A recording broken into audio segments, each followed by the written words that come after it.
voiced protagonists, characters, and avatars. In the last 10 to 15 years, there has been a widening gap between where mainstream gaming design has moved on to and the direction that fans of traditional style role-playing games want to see their genre pivot towards. One area of discussion where the two groups are consistently unable to find common ground is with regards to the mechanic of having a voiced or unvoiced protagonist. Keep in mind that I'm not trying to advocate the supremacy of one method over the other, and as we get more into the video you'll find out why. So before we go any further, I want to take the time to address the notion of a silent protagonist. Unvoiced protagonists are often called silent protagonists due to the fact that they are unvoiced. However, that doesn't mean that they don't talk. They do talk, it's just not shown by the game. A truly silent protagonist would be a protagonist like Gordon Freeman from the Half-Life games or Corvo from Dishonored. They are silent protagonists as opposed to unvoiced protagonists because the character has no dialogue at all. I'll be right back. Gordon, keep an eye on him. We're not going anywhere. Thank you, babe. Unvoiced protagonists still have dialogue, it's just that the game skips over showing the responses you choose for them to have. It's not like characters mime or mouth out their words, it's just skipped with the understanding that the NPCs heard what your character said in a way that's not expressly shown by the game. If that seems like a cop-out, well, it is to a certain extent, but the idea is to save on resources and enable the player to provide non-explicit details surrounding the dialogue themselves. For example, a character's tone can be determined by the player to some extent, since it's not explicitly shown by the game. We all know what characters are in games. Entities that have some form of involvement in the game, whether they are non-player characters or the player character, whether they are integral to the story or a character with only 2 lines, it doesn't matter. They are a defined entity within the context of a game and its narrative. On the other hand, to go back to the title, an avatar is somewhat different. In simple terms, an avatar is used as a proxy or a stand-in for the player in some way.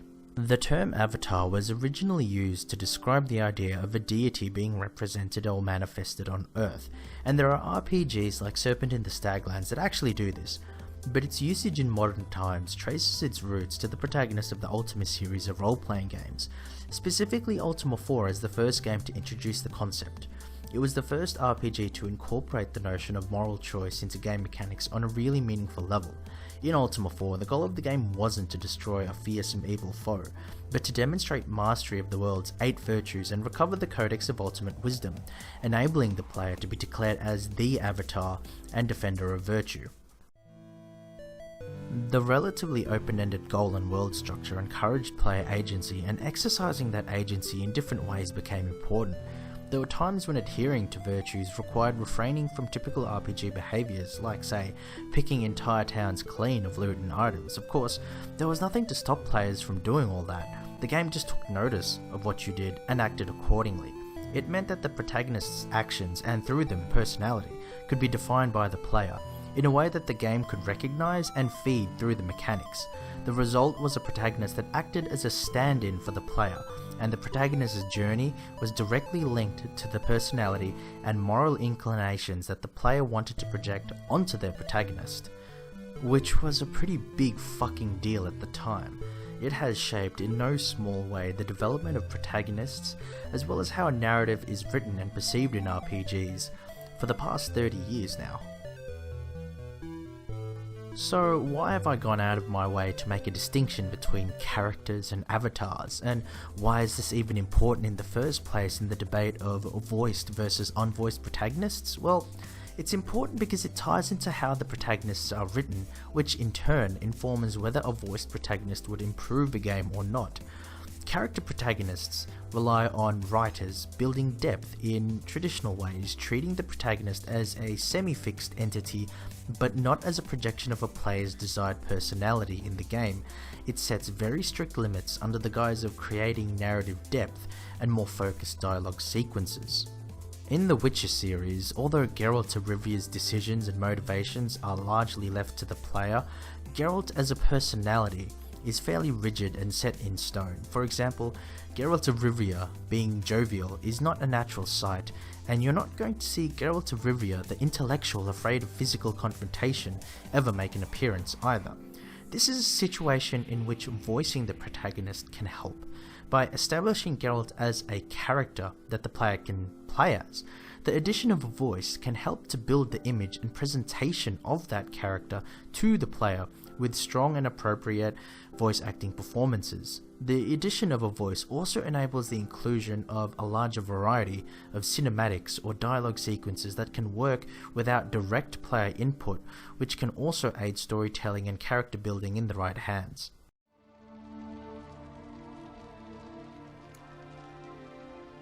I was afraid you were dead. Found some dwarves here. Said they'd try to wake you, but you were cold as ice and you weren't breathing. And yet you came in. Who listens to dwarves these days? Speaking of which, they're probably getting antsy. We should go. In contrast, an avatar is a type of protagonist whose depth is built more as a collaborative effort between writer and player, where the player themselves are able to hone in and create a character personality by choosing the most appropriate dialogue options amongst the plethora of choices the game offers you. This can go often further than dialogue, with character build, playstyle and dialogue options all coming together to give the player the means to shape their own protagonist within the limits imposed by the developers. The limits vary from game to game since they are linked to the kind of story that each game has. They can range from a set occupation to a set backstory or other set details. But at the end of the day, the protagonist is designed in such a way that their personality is malleable and left for the player to determine themselves. Preposterous. Luskan has not set foot in Neverwinter before, and if there was conflict with you, it was no doubt due to your aggression.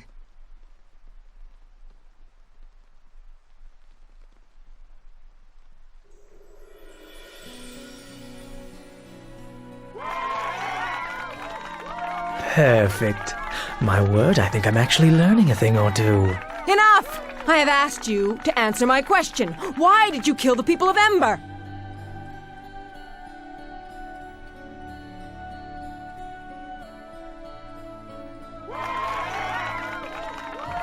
Let it be shown that the accused refused to answer directly, or at all. I have no more patience for this farce.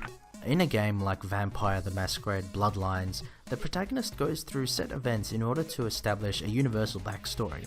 However, it's clear that outside those events, the protagonist is left open for the player to establish the rest of the details themselves. This is done through the brilliant character sheet. The player is allowed to customize the protagonist to a great extent, allowing a variety of consistent personalities to be role-played through the mechanics, ranging from a hideous monster skulking through sewers to a suave social butterfly to a schizophrenic who occasionally engages in conversation with inanimate objects. The protagonist is designed basically as a sort of blank slate, and the writers don't try to make the protagonist a consistent character in their own right. Rather, the dialogue options and decision points are written in a way to cater for a wide range of options that, in an ideal world, can relate back to the character system and customization. The onus is largely on the player to create a consistent character from the ground up and work together with what the game offers in order to roleplay and demonstrate protagonist depth. Here, take this map. Use it to navigate the sewer mains. You'll never be able to use public transportation with that face, so, get used to jogging in the slop. And stop back by later. I might have use for a young Nosferatu like yourself. And judging a game's writing for the protagonist in these games generally comes down to the number of meaningful options afforded to the player, as well as how consistent these options were in creating viable playstyles and characters. Despite the tenor of the piece, I wouldn't say that the difference between characters and avatars is a hard split. There are games that attempt to mix the two concepts with varying success, but dialogue options and whether your protagonist is voiced in an RPG needs to be designed around what kind of protagonist you want to have. The more control you take out of the player's hands in defining a protagonist, the more strongly you need to write a consistent character. Again, this is where voicing and a cinematic method can aid in displaying character depth and development. A tone of voice and well-acted lines helps enormously in showing character. And that's not to say that you need it in all games, but In a 3D non-abstracted camera environment that uses cinematics as the primary delivery method for story content, a voiced protagonist is the method that works best in keeping with a consistent dialogue flow. But problems arise when you try to straddle the line between character and avatar, and write dialogue in a way that does not reflect the kind of protagonist you are trying to sell to the player. Games like Inquisition and Fallout 4 tend to straddle the line badly in my opinion, as they try to give the protagonist depth by personally involving them into the main story. The problem is that the dialogue options don't establish a strong, consistent character by themselves. This is because both games feature broad character creation options. However, at the same time, they don't allow the player to transfer that customization into areas of gameplay and dialogue.